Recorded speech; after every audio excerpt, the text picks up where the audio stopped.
El Rumi buat heboh bagikan foto peluk seseorang dari belakang. El Rumi menghebohkan publik dengan mengunggah foto bersama seorang wanita di Instagram pribadinya.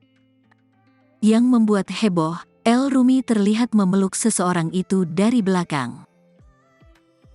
Warganet yang awalnya tak menyadari pun menyangka jika El Rumi go public dengan kekasih barunya.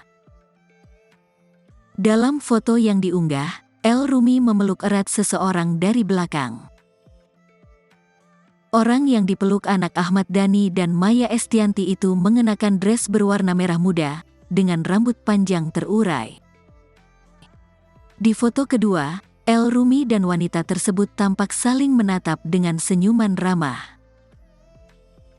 Adik Al-Ghazali ini pun menuliskan keterangan foto yang misterius. Kenalin, tulis El Rumi, dilansir Sabtu, tanggal 4 November tahun 2023.